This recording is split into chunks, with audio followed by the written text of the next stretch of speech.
So thank you all for joining our Thriving Circle this week.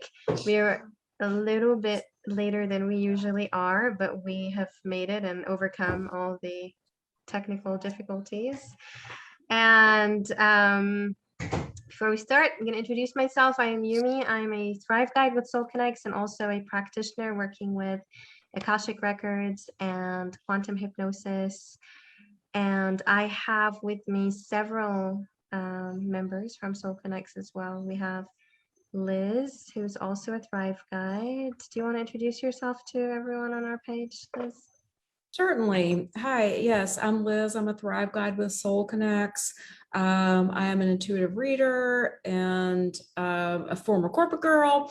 And so I work with a number of people.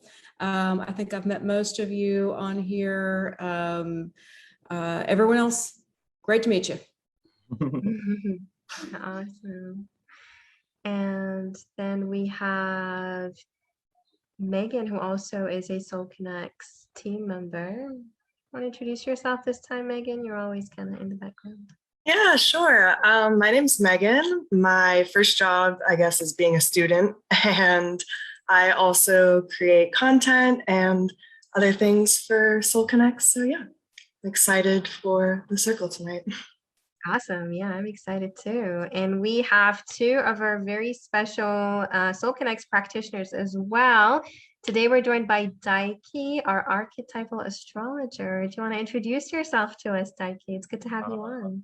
Hi, everyone. I am the archetypal evolutionary astrologer in the Soul Connects community here. I've been doing astrology for more than 15 years. And yeah, I'm excited to show you guys, some of the cool astrology things that I see and find, particularly with the 9-year, 18-year cycle that this thing is about tonight. So yes, we're yeah, super excited to be here, everybody. Too. Yes, thank you so much. We also have Roger, who's also a Soul Connects practitioner. You want to introduce yourself quick to us, Roger? I'm just hanging out today. I'm an intuitive, a life purpose coach is what I do. And there's Adine, how are you? And a coach and a vocal coach too. We have similar things going on, which is really quite wonderful. So great to be a part of it today. Thank you. Yes, thank you for joining us, Roger. Appreciate you having in the circle every week. It's good to have you. All right, so this week's circle is all about lunar nodes and lots of really cool astrological stuff. I can very honestly say that I am pretty much clueless about a lot of it. So I am going to be really looking forward to kind of unveiling all the mystery about lunar nodes and cycles and things from you, Daiki. But before we kind of dive into that, I would really love to understand from your perspective, what is an archetypal astrologer? Because I have not heard that phrase before. What is it that you do? Yeah, well, archetypal astrology really takes in the Jungian psychology and really incorporates the collective unconscious, right? Freud talks about the personal unconscious, which is very much bodily and very physical and sexual, but Jung likes to talk about how there's a collective imagination, a collective shadow that we all are a part of, and that has these archetypes of what a mother is supposed to be like. We all know what a mother is supposed to be like for us, what a father is supposed to be like for us, what in a traditional sense, what a man is, what a woman is, these animas and animus. And so from that, we draw information in the fact that these zodiac signs, these planets are imagination, archetypes of their own, and they have this frequency, this energy, this vibration that is very pure in expressing some of the deeper parts of our reality or the metaphysical stuff, right? So, it's important to draw these symbols and zodiac signs from this archetypal position. It's really hard to understand. It's very you have to really understand the pure traditional parts of the symbols and the meaning of it, rather than just the descriptive personality, stuff that we tend to read on newspapers and The magazines. stereotypical Yeah, kind because there's of. so much more to it that you can really delve into to understand the story, the flaws, the strengths of what each of the zodiac signs are here to do, what you're here to experience, and what it really all means together, rather than just, oh, I'm a Gemini and I'm here to do this and I'm not going to change because I'm a Gemini. Right. Like all those very shallow stuff. And it really goes deeper into that. Yeah. Yes. Oh, thank you for shedding light on that. And I love how you express it. I've always felt that in a lot of these systems, it's like we get to learn who we are, but it's also understanding that it's not set in stone, but it's almost like this is our like starting point. This is your beginning, point. And then you can like take it from to wherever it is that you want to go, because, like you said, we're not confined. We're not one thing. We're so malleable and just resilient, and we can really kind of change into so many things. And I also love your perspective on that, not like being attached to your astrology almost, because I'm sure you've witnessed that a lot of people, like it's like becomes their identity, like I'm a this or I'm a that, and then it's like they're stuck in that. And so thank you for expressing that. Liz, did you want to say anything? Yeah, well, one thing, I'm a student of archetypal astrology, and while we were working our technical difficulties out, Daiki, and while we were getting you on, I was introduced to the terminology astrologist recently, and you're laughing. So, and it was, someone asked me if I was an astrologer, and I said, no, because I've got my local teacher here, and I work with you, and there's no way, my level of knowledge is in no way even comparable, but that you can learn, and that you can, you can kind of do your own thing with that, without having like that level of knowledge, and you can do that. But what I got from the archetypal astrology is that all of these things live inside us. And the important thing is that when you look at all the planets and the houses, especially when you look at your natal chart and how everything's transiting and how everything's working around, you really get this whole sense of the oneness that we all have by looking at that. And that was the thing that I took away from it, is looking at the transits and the planets, and that like we're all sort of all kind of in this together, no matter how it combines. Yes. Yeah, no, we have a collective unconscious. We know what warm or what a fire is supposed to do. We know what water is like. It's inherent within. It doesn't matter what culture you're from, like, what water does for you. It has properties that are sticky, that are there to clean you. There's water that you want running. You don't want to drink from a puddle or a pond from a swamp. These are just like inherent natural truths, really part of nature that astrology is actually very much a part of, obviously, because it's natural. It's part of the cosmos. Yeah, it's very interesting when people like, you got your sun sign. Most people just know their sun sign. Some people will know their ascendant, they'll know their moon, but they might not know where their planets are. You have to get a little bit deeper into that to understand all that. But people might feel the element of fire or water if they're not understanding exactly where that is in their chart. And then they find that. But we wanted to hit a little bit on cycles. Yes. Yeah, we wanted to get a little bit on cycles. So dive into it. We want to go deeper. Hey, Soul Connects has got you covered on chart readings. But yeah, let's go into cycles. I think you had something to say on that. Yeah, I mean, cycles. So astrology is really all about cycles, right? It's these archetypal celestial bodies moving around in a specific frequency, right? It frequently comes to a specific position, right? That's why we talk about energy and vibration in a frequency. It's how frequent you do something, how frequent I go to the gym, how frequent you eat, healthy food for yourself, how frequently you think about your heart, connect to your heart, right? How frequently you're always thinking about worry or anxiety. Like that is your vibration, that is your frequency, right? And the cool part is about astrology is that we can put planets and zodiac signs as these particular kind of placement spots or these archetypes to represent a specific part of our consciousness, and that there is a cycle to it according to astrology. And one of, we all know that the sun comes around every year, right? So it's a once in a year cycle. Every year the sun comes back to your solar position. It's called a solar return,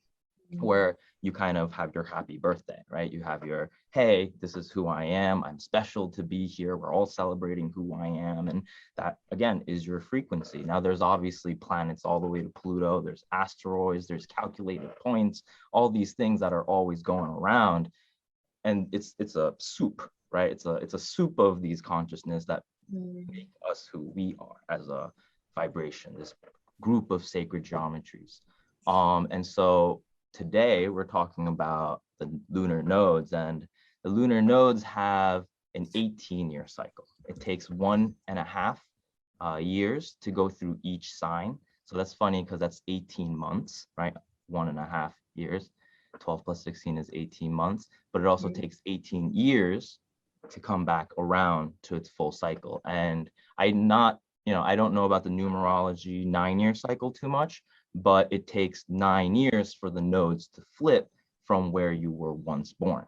And so the lunar nodes have to do with the ecliptic of the sun and the orbit around the moon and stuff like that. And there's a specific point where the sun and moon cross. And so a lot of the times in astrology, we talk about our soul because it has to do with the moon and the sun and where our soul is coming from and where our soul is going. And it actually has a lot to do with our womb experience, where how we're really close to our mother and we're encapsulated into the womb and still integrating ourselves with the mother is shown through the south node, and especially your past life experiences as well. And your north node is something where, the universe is calling you to do something, to bring you to that level. A lot of the times it's like a knock on the door telling you to do something that you're really not comfortable of. Because if it's something that you've experienced in your past life or your childhood, you're very used to it. You're like very talented, you're very skilled, you've already experienced it, right? You're a master at it, and you're coming into life with all these resources and experiences. But because you're so good at it, you tend to get stuck in that south node position, right? Connection to the mother, the comfort of the womb.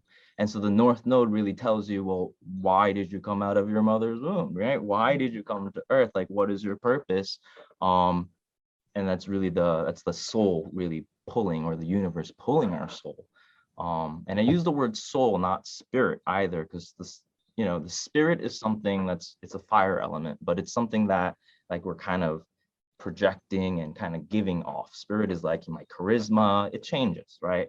But the soul, of course, it changes and evolves and transforms, but there's something intimate and familiar that's always there with you. That's the soul, right? Like it's the fire spirit. You don't call it the fire soul, right? It's the water spirit, the wind spirit, but you don't call it the wind soul, right? There's something more about the soul that's very, past, present, future kind of stuff. Can I ask a question? Yeah. So the nodes. So the south and the north node, people can find that by doing an astrology chart. There's free things online. If you're interested in that, I highly recommend checking out one of Soul Connect's astrologers. You can get one online, but there's nothing like having an astrologer do it one-on-one with you. For sure. I will definitely do a class specifically on nodes. Yes, absolutely. But So I know, like personally, my south node's Aries. So, that's we would talk about, what all that meant. And so the opposite sign of that would be the north node. So the south node is where you're coming from. The north node's where you're going. So where do the lunar nodes fit into all this? those are the lunar nodes. those are the lunar nodes. So for people who don't know, your south and north nodes are always opposite signs of each other, exact degree with opposite signs. So is it just verbiage? What? Is it just verbiage?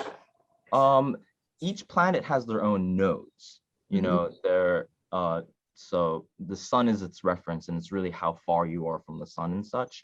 But yeah, so the lunar nodes, so there's a true node and the mean node, if that's what you're referring to, and it moves around a lot. So people take the average or people take the true node. I prefer using the true node, but you can go to astro.com or you can go to Cafe Astrology and put in your birth information and get a birth chart and look for your north and south nodes. They look like little horseshoes.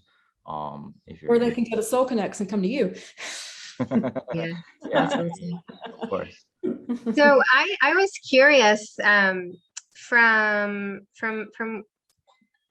you know from what you were saying of like that cycle being like 9 years in your north node, 9 years in your south node.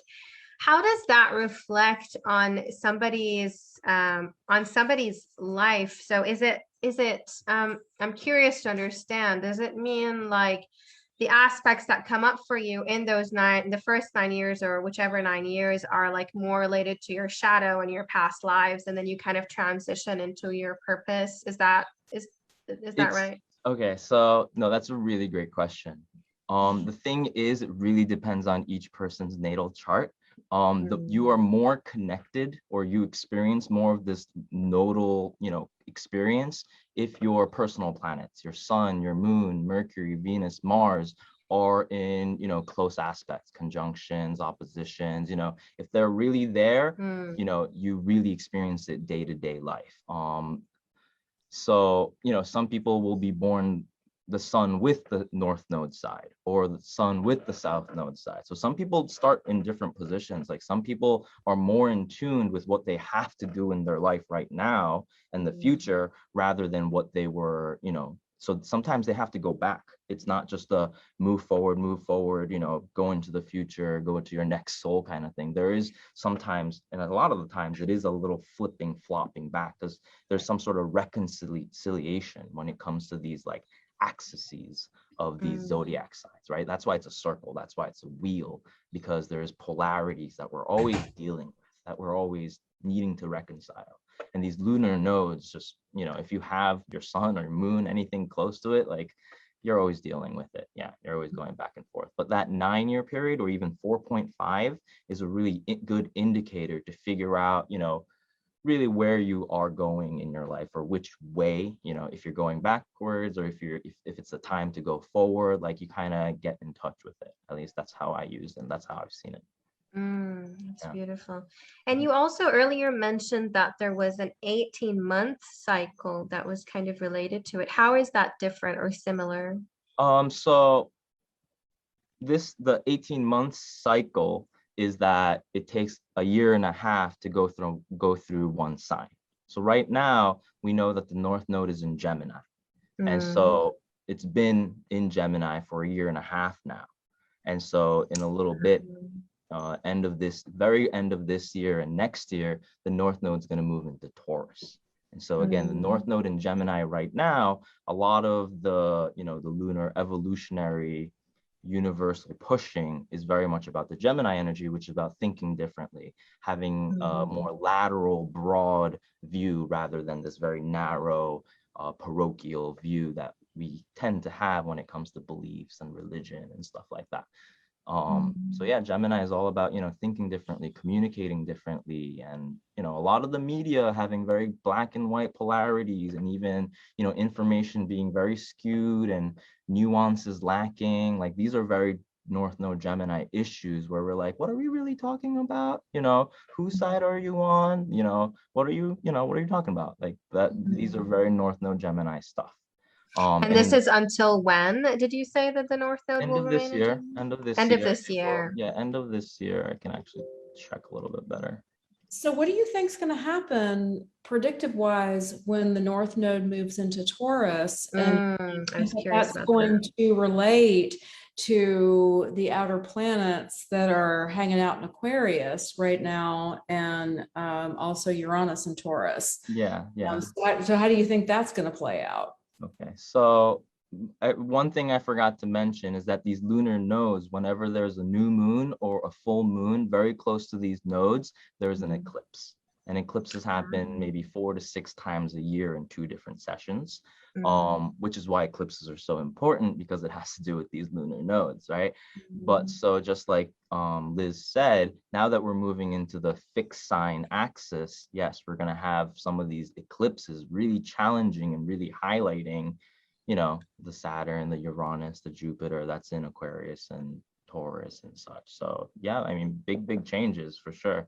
I mean, you can always see the changes going on, but astrology, at least for me, helps the theme of what's going on. Just like I told you about the media and the, you know, even the voting stuff and all this information stuff, like that's a lot of Gemini stuff. Now that we're going to move into Taurus, you know, Uranus is in Taurus already, you know, there's going to be a lot of agricultural stuff, you know, a lot of environmental stuff, right? A lot of financial economy stuff. Like these are things you guys already know, but, you know, we as an astrologer know that this is going to even heighten, like it's going to continue for the next 18 months, right? Next year and a half, that this is going to be a big theme, especially during the eclipse season, right? Yeah.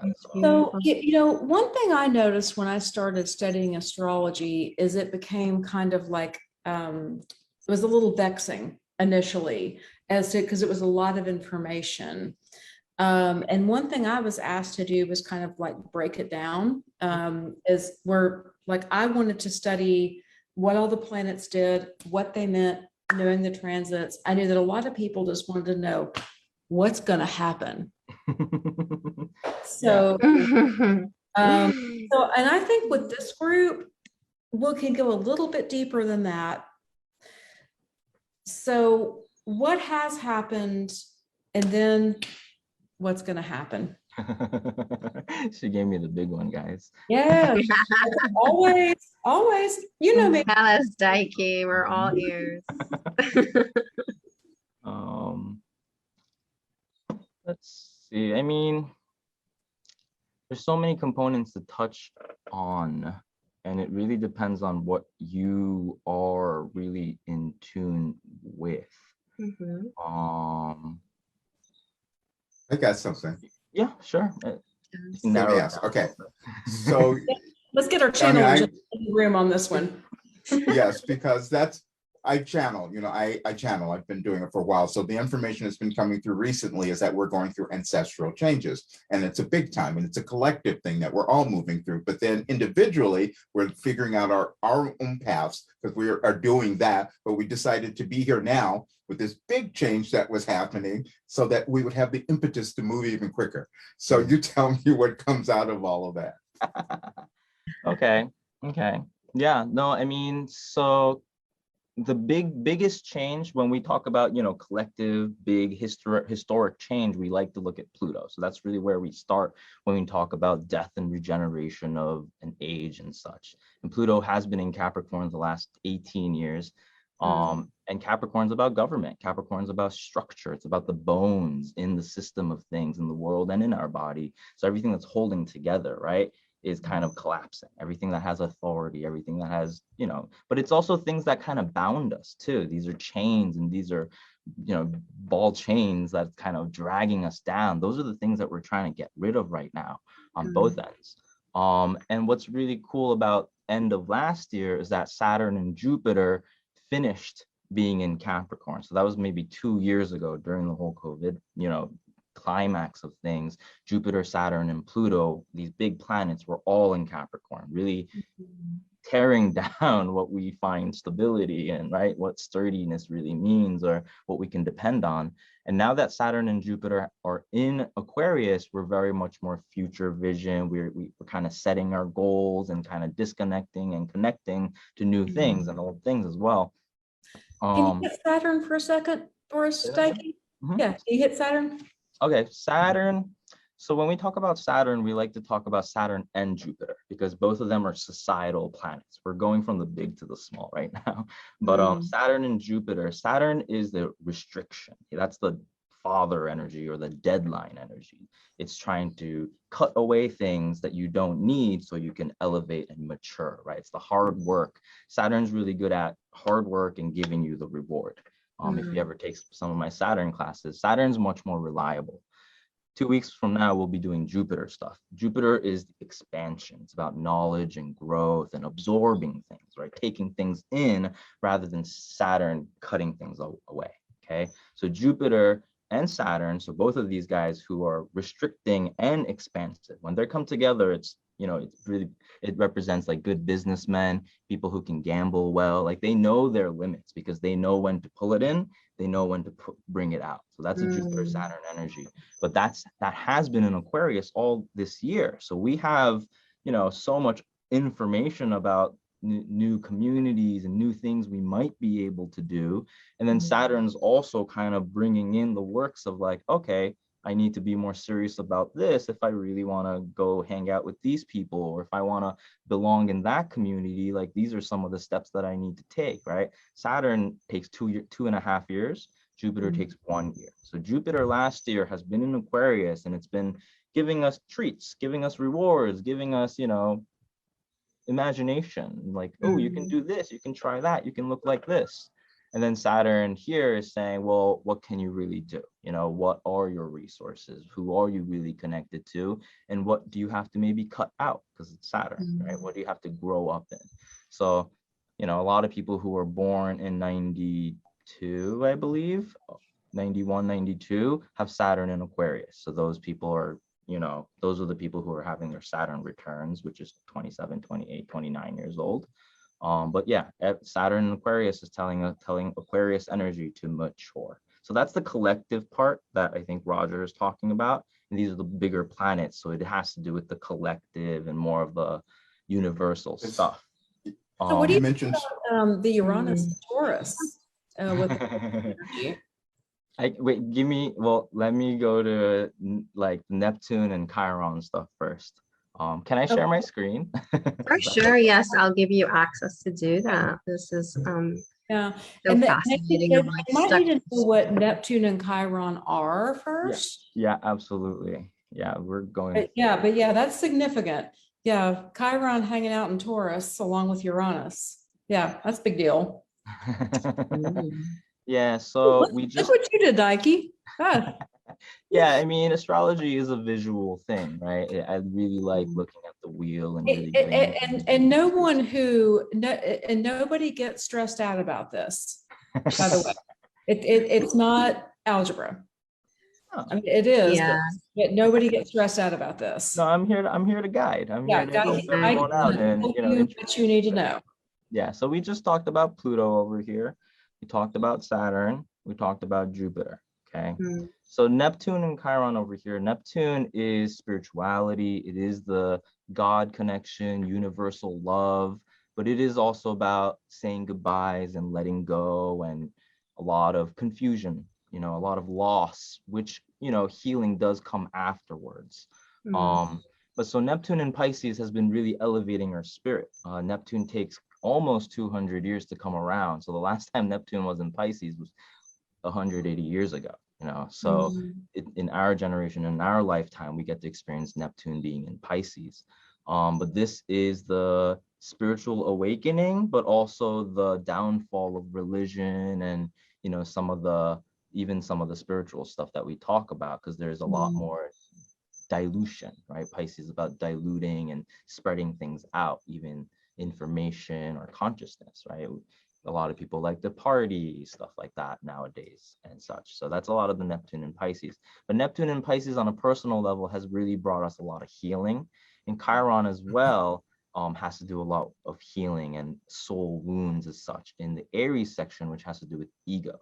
So while everything has been changing in the outer world, just like Roger said, there's been a lot of personal healing, a lot of personal growth, a lot of ego, individual growth, and even like karmic change that we've been experiencing earlier in the year during February, March, April, right? When the sun was here. When the sun's around here, we get to be conscious about it.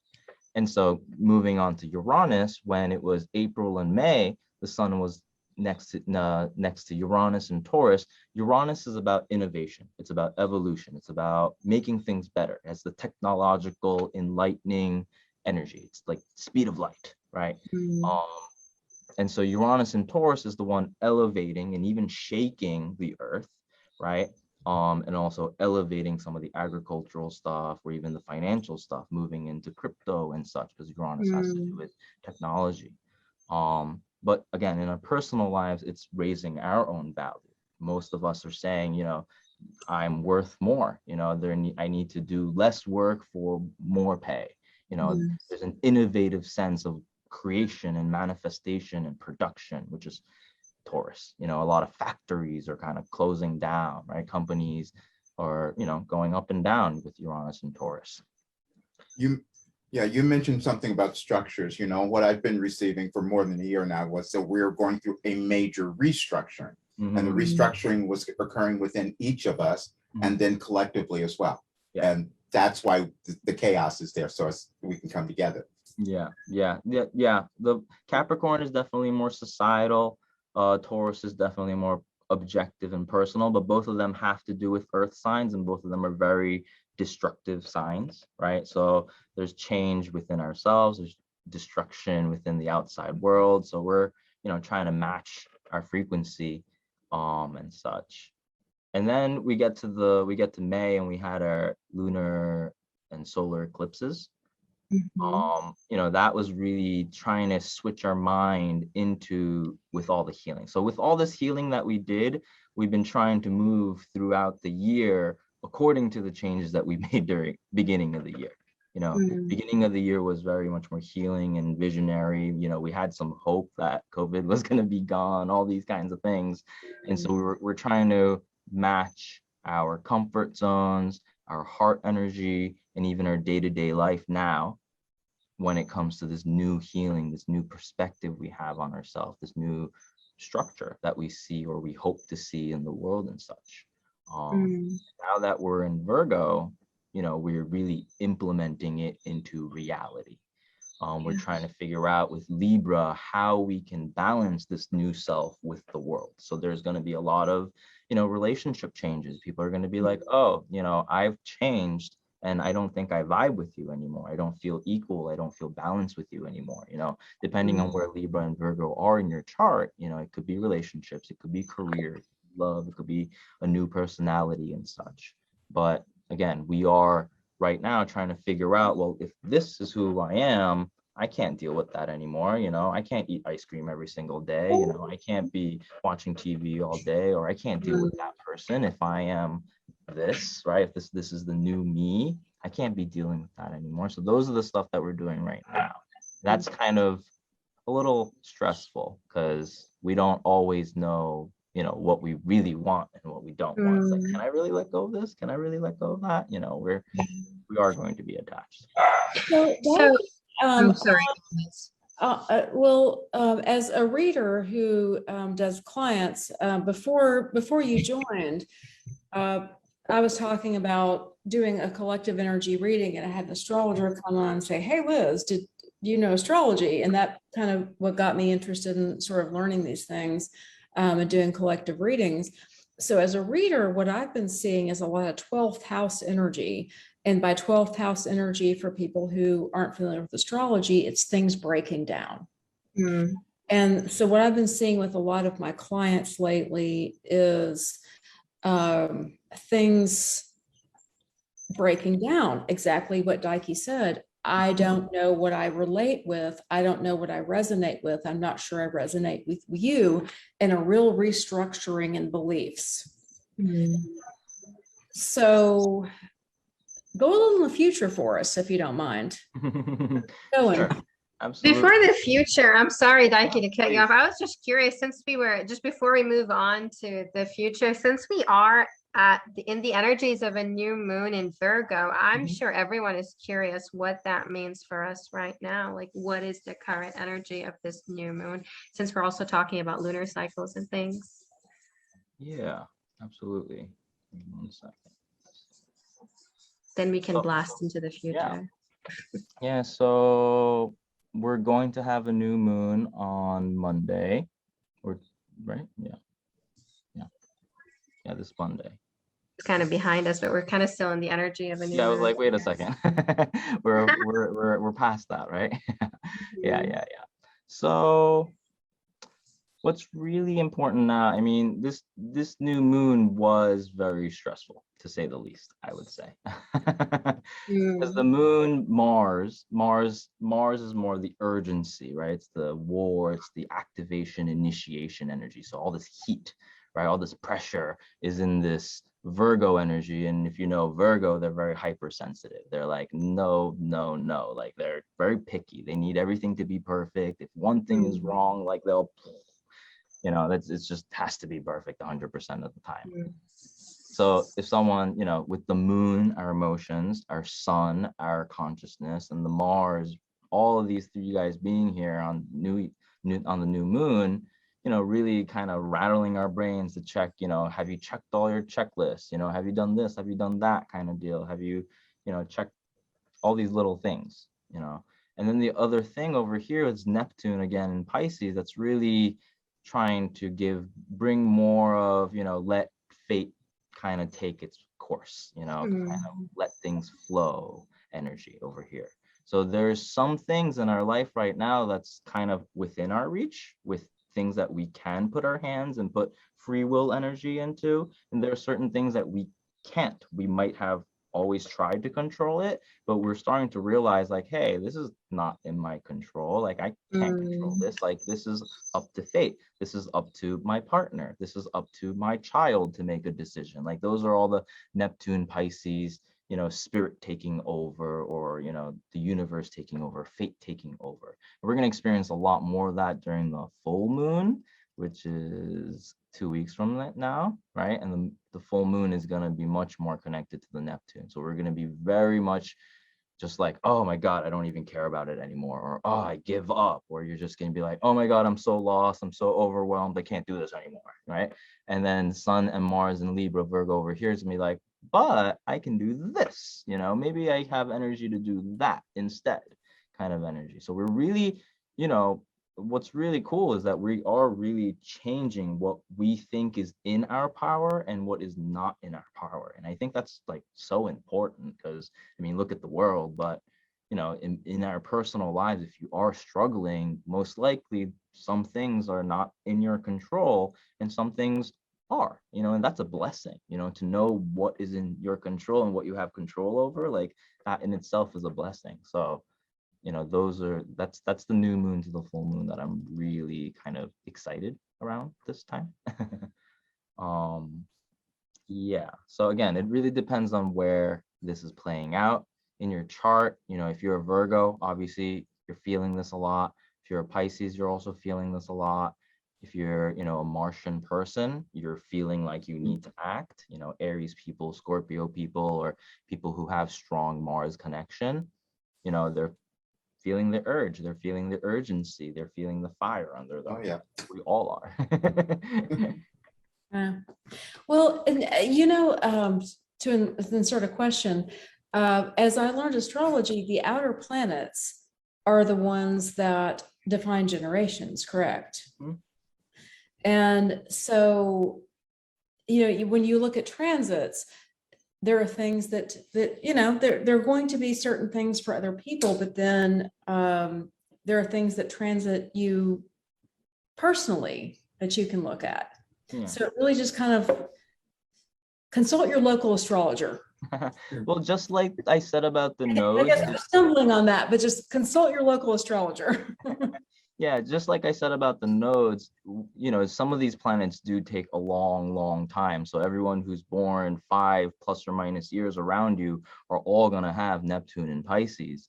But, is your sun and moon, your personal planets, making aspects to it? That means you personally are going to feel this generational energy. If none of these planets, these personal planets are making, connections to this planet, then you're not going to feel it. You might experience it through the generation, right? Looking through social media or knowing some sort of generational cartoon or joke or something, but it's not going to directly affect you, right? So you might want to look at other planets that are in tighter aspects, which again is why you want to, talk to an astrologer for Right. sure if you want to look So- at. Yeah, I can speak Yeah. to that. This kind of stuff is like, this is what's up. It's what's up. And those of us who are channelers, Mhm. It's important to know this stuff, and it's important to know about what's happening in the collective. And I think that's the discussion we're having tonight. I did, but I didn't like knowing this stuff when I was younger. I'll tell you something, but it'll actually validate the whole thing about cycles. Probably 40 years ago or something like that, a friend was an astrologer and he did my chart. And he says, "Oh, you're a late bloomer." I go, "No, I don't want to be that." I was like, I was pissed off, and I'm getting, oh, he was absolutely correct. I can see the cycles, and all of this has been revealed to me in my channeling. And they said, "Listen, this is why you've got to step up, and you know what's going on. You've got to do." Yeah. Okay, so Roger, what is your sun, moon, and ascendant? Okay, you ready? Lay it on me. Scorpio.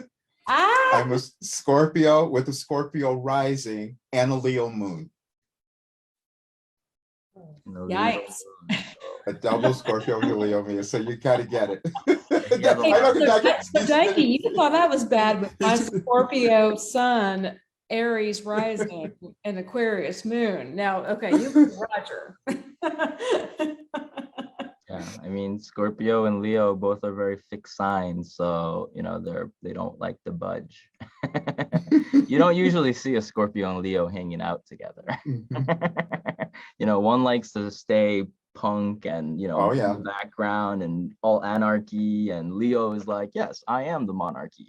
I am the Struggled my ruler. entire So life. Yeah. there's exactly. definitely those two Rogers always at negotiating, these two big leaders negotiating. Yeah, I'm sure during your youth it's tough, these immovable energies always at odds with each other, so I love astrology. I'm not personally a psychic or anything. I only use astrology, and I only reflect through my personal experiences and personal readings that I've done and stories and classes I've taken.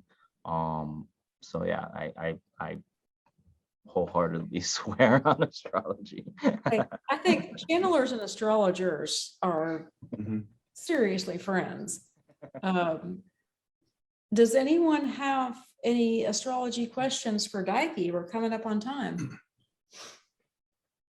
I mean, one more thing we wanted to talk about the future, we have the Mercury retrograde coming, right? Mercury started its retrograde shadow, meaning that when a planet goes retrograde, it goes backwards, or at least from our Earth's point of view, it looks like it's going backwards. It appears to go backwards. But because it's going backwards, it means that it's retracing a step that it went through. So we're going over the part that we're going to retrace. Mercury retrograde happens, we retrace it, and then we go over a third time, which is why when retrogrades happen, it comes in threes. You get the first hit, the second hit, and the third hit. And especially Mercury has to do with communication, a lot of the mental processes, learning, right? All these things that has to do with information. And Libra has to do with relationships, negotiations, finding balance and equilibrium and peace and harmony between two things. So, you can expect, at least 3 times of you having this specific conversation, possibly,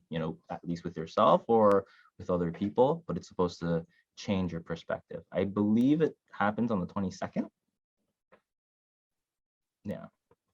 But again, we're already on its shadow period. So we're already experiencing parts of the Mercury retrograde, before it goes retrograde.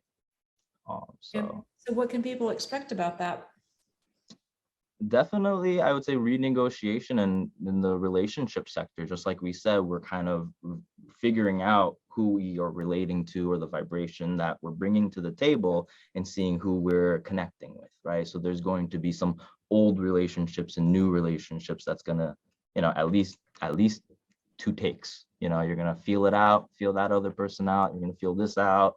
And Libra is a very teeter-tottering energy. We're going to keep going back. I would say more than 3 times, but retrograde rule is the 3-time rule. So, especially if you're a Libra, this, like you're gonna go back and forth like teeter-totter, but we're all going to be doing that. Yeah. So that's the next thing that we're kind of waiting for after the full moon. and such. Yeah. Okay. Well, this is fascinating stuff. Does anyone have any questions for Daiki before we wrap up? I had this specific celebrity that has a 9-year cycle. She's a famous tennis player. I don't know if anyone knows Steffi Graf. She's a German tennis player. But Yeah. when you look at her, she's a Grand Slam tennis player. Like she wins like many national, international championships. But you can actually see this 9-year cycle that she starts and finishes her winning streak. And you can see like when her training started and when she retires and such is in this 9-18-year cycle. Yeah, we don't really have too much time right now, but I wanted to kind of show everybody the evidence of how it manifests in specific people rather than talking about just theory, right? We can all talk about our theories and theoretical work, but it's always important to at least look it back into your own experience or talk about it with other people in books to reflect some of the evidence, because you don't if this is real, then you want the real information. Like you don't want just hocus pocus, oh everything's going to be okay, right? Like you want the real information. So I urge everyone to always dig deep. Thank you. So just in closing, thank you so much, Daiki. Thank you, everybody. It was very, very interesting to see how astrology and channeling works together. And our fabulous astrologer Daiki has a workshop coming up. You can book that on soulconnects.com. It's on his page. And you can also book time with Roger on his page. And we've got a whole lot of cool stuff coming up. So soulconnects.com. Thank you, Daiki. Thank you. Thank you, everybody, for coming and showing up. Thank you. See you guys soon. Bye, guys. Bye. Thank you.